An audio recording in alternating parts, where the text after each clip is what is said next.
나는 가끔 그날의 공기를 떠올린다. 겨울의 끝자락과 봄의 초입이 교차하는 서늘한 바람이 도시를 감싸던 밤이었다. 충북 청주의 대학가, 가로등 불빛이 희미하게 번지는 골목길, 사람들의 발걸음은 점점 줄어들고 도시는 깊은 어둠 속으로 잠겨 들어가고 있었다. 하지만 그 어둠 속에서 누군가는 다시는 돌아오지 않았다. 영상 보시기 전 구독, 알람 설정, 좋아요 한 번씩 눌러주세요. 영상 제작에 큰 도움이 됩니다. 부탁드리겠습니다. 1994년 3월 21의 대학 신입생 김소연은 평소와 다름없이 도서관에서 공부를 마치고 집으로 향했다. 그 길은 그날이 처음도 아니었고 특별할 것도 없는 일상이었다. 그러나 그날의 발걸음은 가족의 품으로 돌아오지 않았다. 흔적조차 남기지 않고 소연은 청주라는 도시에 흡수된 듯 사라졌다. 나는 기록 속에서, 그리고 그녀를 기억하는 이들의 목소리 속에서 그날을 더듬어 본다. 우리가 확정할 수 있는 사실과 단지 추정으로만 남은 시간들을 구분하며 24시간을 따라가 본다.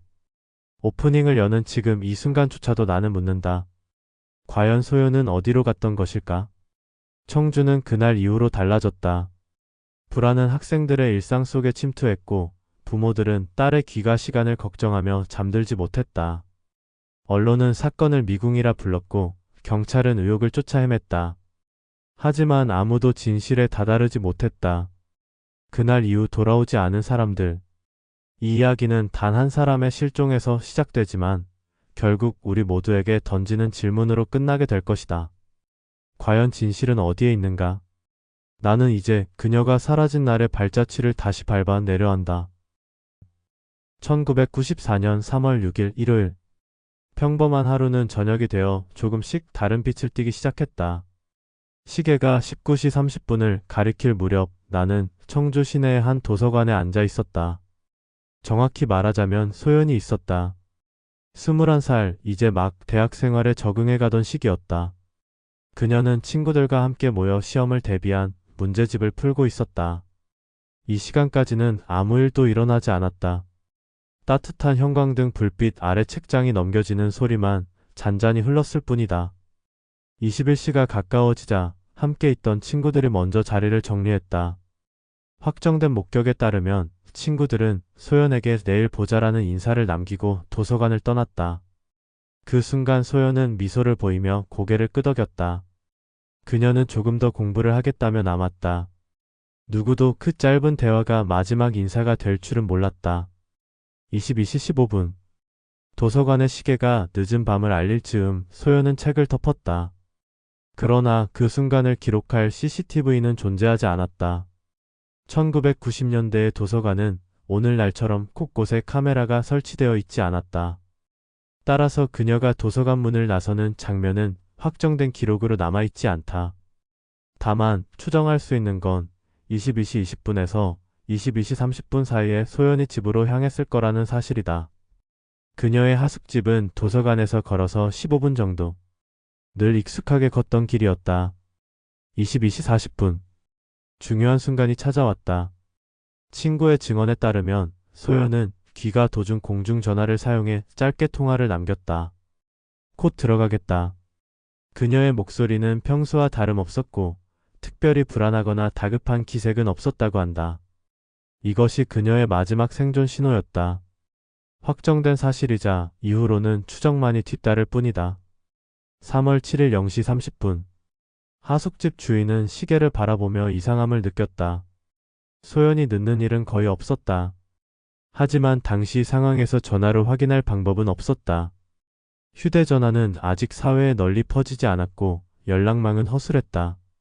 주인은 단순히 늦게 들어오는 거라고 생각하며 스스로를 안심시켰다. 그러나 그녀는 끝내 나타나지 않았다. 3월 7일 7시. 아침이 밝아올 무렵 실종은 명확한 현실이 되었다. 방은 비어 있었고 침대 위에는 전날처럼 정리된 이불만이 남아 있었다.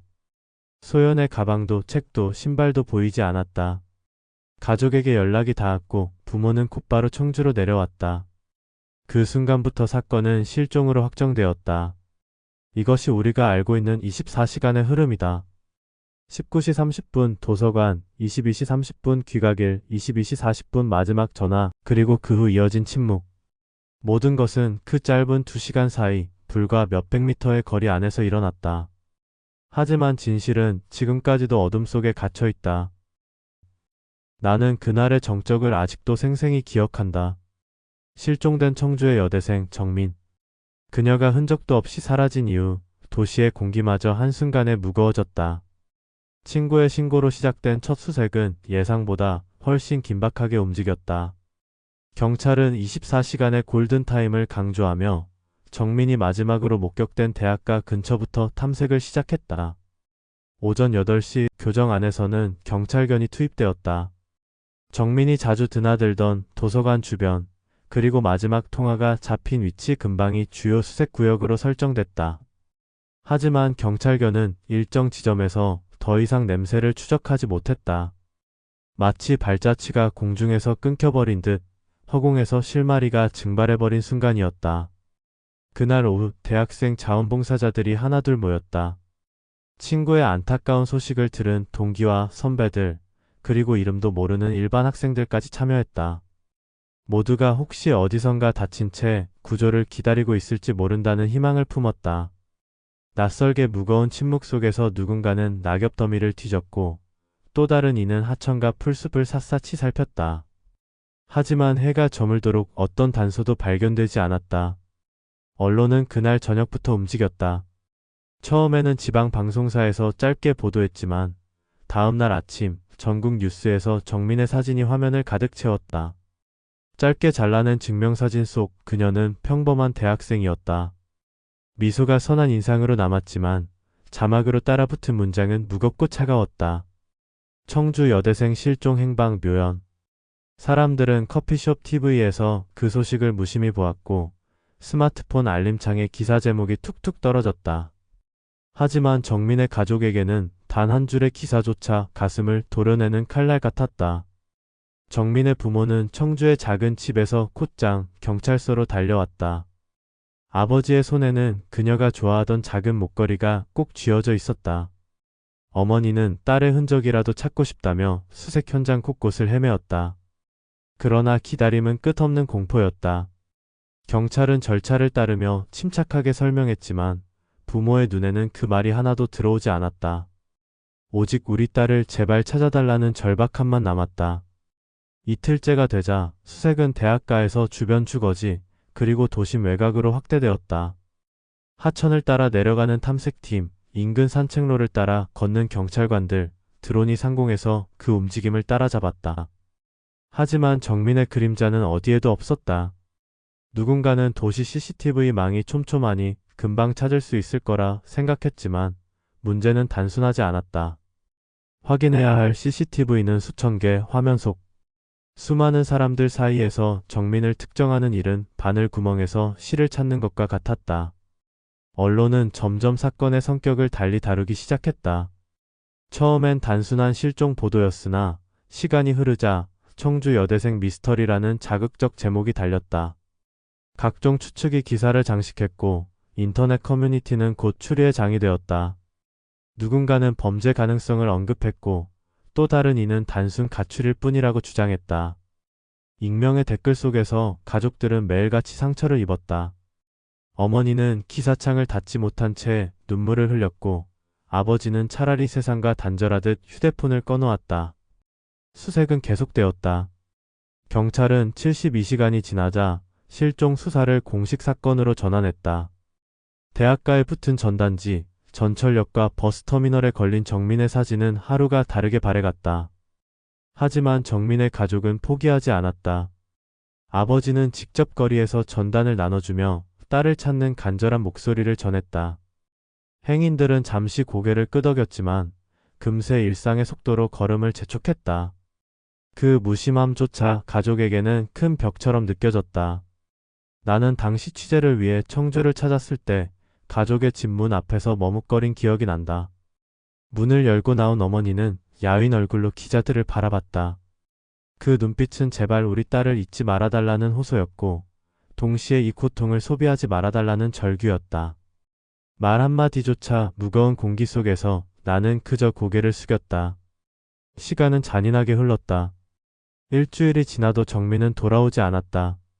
가족의 몸과 마음은 점점 지쳐갔지만 경찰은 여전히 단서가 없다는 말만 되풀이했다.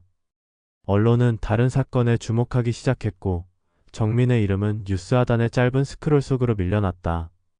그러나 가족에게는 하루하루가 지옥이었다. 어머니는 딸의 방을 그대로 유지하며 밤마다 불을 켜두었다.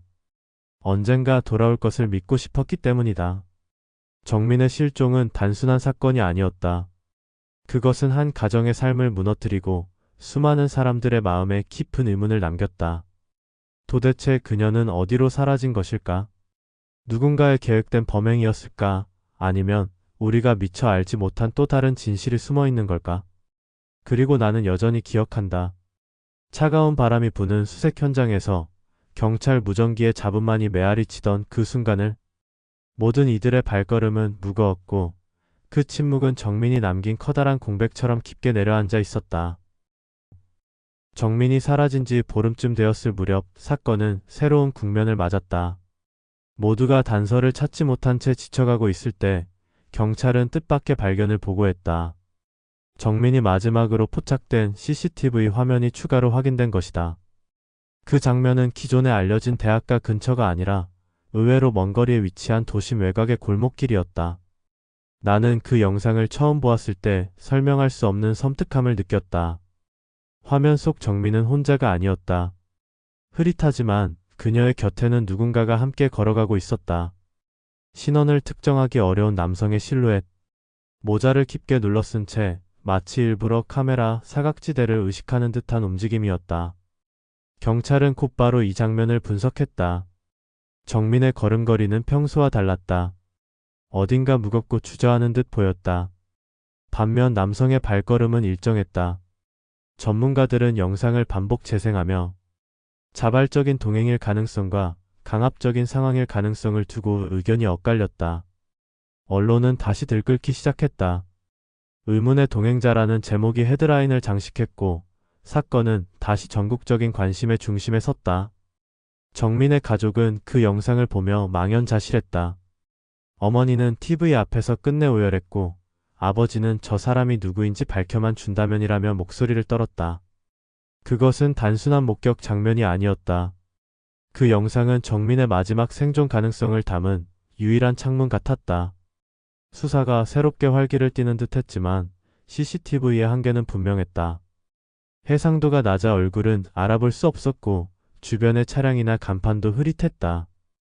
경찰은 그 길목에 있던 차량 블랙박스를 확보하려 했으나 시간이 너무 지나 대부분의 영상이 자동 삭제된 상태였다. 아쉬움은 또다시 좌절로 이어졌다. 며칠 뒤 또 하나의 단서가 등장했다. 정민의 휴대전화가 꺼진 시점 근처의 기지국 기록을 재분석하던 중 예상 밖의 위치에서 신호가 잡힌 것이다. 실종 직전 그녀의 휴대전화는 청주 외곽의 한 소규모 산업단지 근처에서 마지막 흔적을 남겼다. 문제는 그 지역은 그녀와 아무런 연관이 없는 곳이었다. 정민의 일상과는 전혀 무관한 낯선 공간. 왜 그녀는 그곳에 있었을까? 언론은 곧 산업단지 미스터리라는 새로운 키워드를 만들어냈다. 기자들은 해당 지역을 찾아가 을씨년스러운 풍경을 화면에 담았다. 철문이 덜컥거리는 공장, 인적이 드문 골목, 밤이면 가로등조차 희미한 곳. 시청자들은 그 이미지에 공포를 더 씹혔다. 온라인 커뮤니티는 납치 가능성이 크다거나 불법 시설과 연관된 것 아니냐는 음모론으로 가득 찼다. 그러나 경찰은 명확한 증거가 없다며 말을 아꼈다. 나는 당시 산업단지를 직접 찾아갔다. 오후 햇빛이 뉘어탈 무렵 공장 벽에 비친 그림자가 불안하게 흔들리고 있었다. 현장은 황량했고 인기척조차 희박했다. 낯선 기운이 몸을 감쌌다. 발밑에 자갈이 바스락거리는 소리조차 불길하게 들렸다. 그곳에서 정민이 마지막으로 존재했다는 사실만으로도 공기는 묘하게 무거워졌다. 그러나 단서는 거기서 끝나지 않았다. 시간이 더 흘러 또 다른 증언이 나왔다. 한 주민이 사건 당일 밤 도로 옆에서 젊은 여성이 남성과 다투는 듯한 장면을 목격했다고 했다. 증언자는 당시 대수롭지 않게 지나쳤지만 뉴스를 보고서야 뒤늦게 기억을 되살린 것이다. 그는 분명 여성이 도움을 요청하는 듯 보였다고 말했다. 경찰은 진술을 확보했지만 정확한 시간과 장소가 불분명해 입증이 어려웠다. 그럼에도 불구하고 그 말은 가족과 시민들에게 충격을 안겼다. 이 일련의 단서들은 사건을 풀어낼 열쇠처럼 보였지만 동시에 끝없는 미궁으로 끌고 갔다. CCTV 속 남자, 산업단지의 신호, 주민의 증언. 각각은 중요한 조각이었지만 하나로 이어붙이면 틈새가 지나치게 많았다.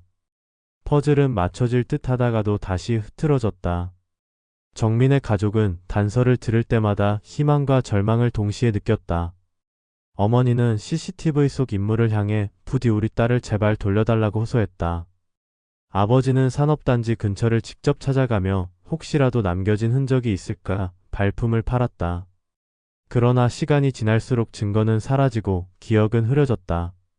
언론은 반전 단서를 대대적으로 보도했지만 곧 피로감을 드러냈다.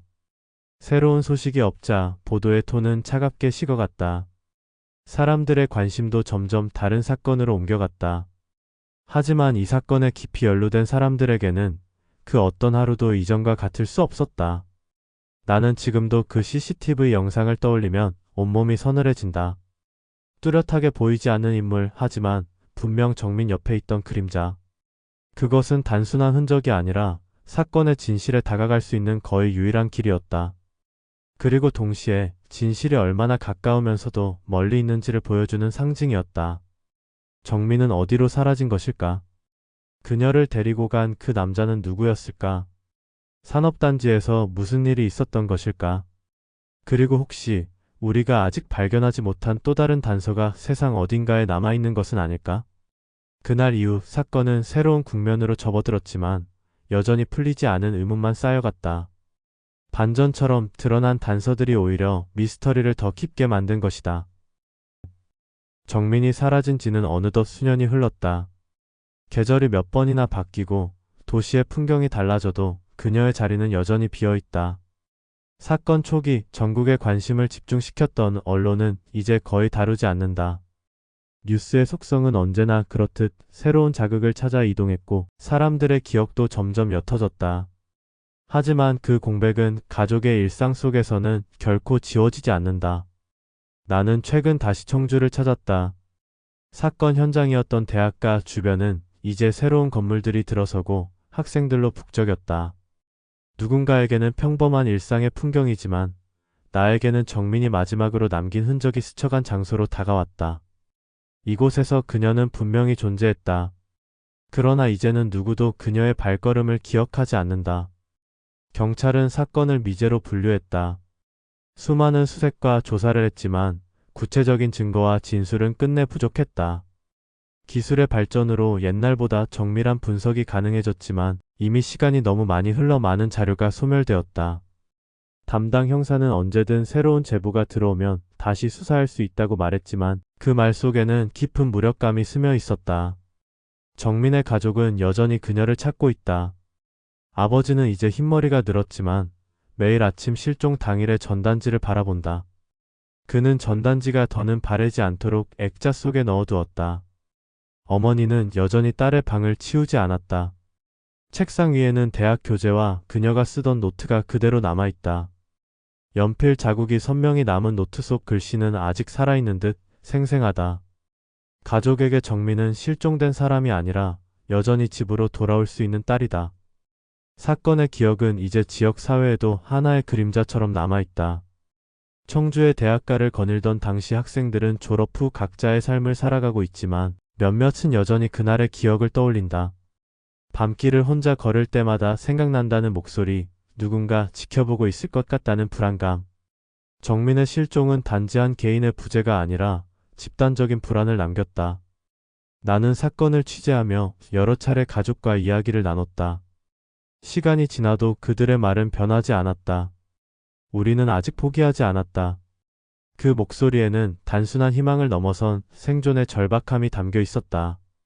잊히는 것이 가장 큰 공포였고, 그래서 그들은 끊임없이 사람들에게 딸의 이름을 말하고 기억을 붙잡았다.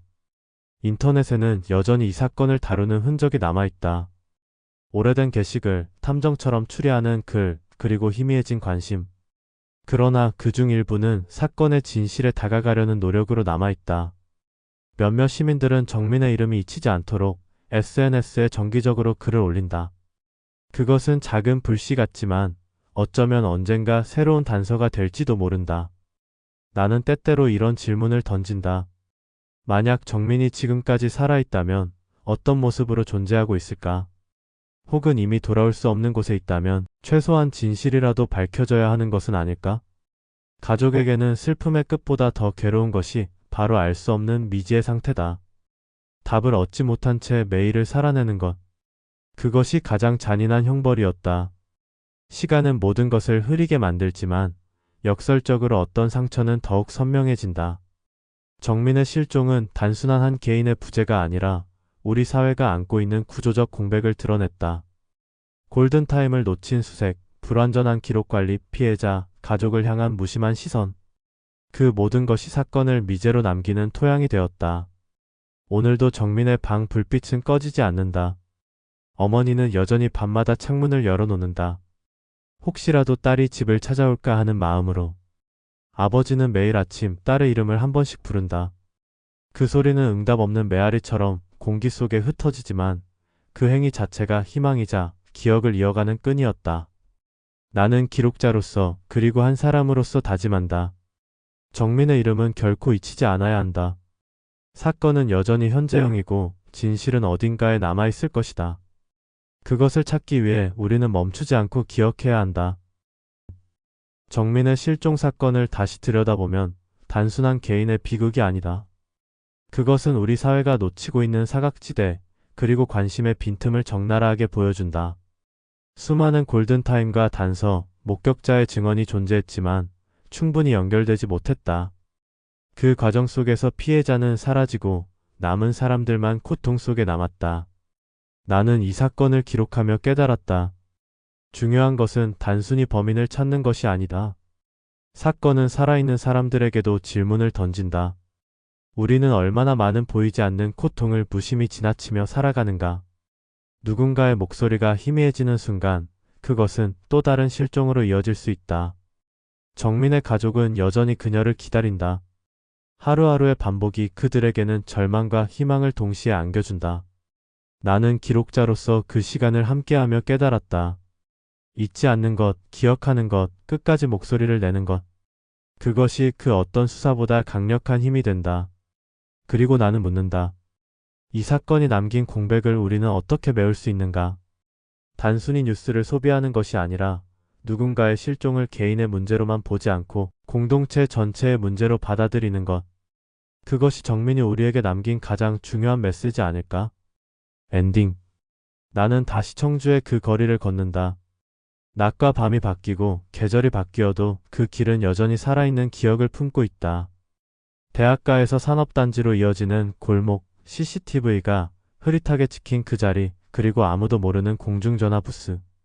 정민이 마지막으로 존재했던 흔적들이 여전히 남아있다. 어머니는 여전히 창문을 열어놓고 아버지는 아침마다 딸의 이름을 부른다. 그 목소리는 세상에 울려 퍼지지 않지만 나는 그 안에 희망과 사랑, 그리고 포기의 부재를 느낀다. 세상은 잊고 넘어갈 수 있지만 그 기억을 붙잡는 사람들 덕분에 진실은 완전히 사라지지 않는다. 정민은 돌아오지 않았다.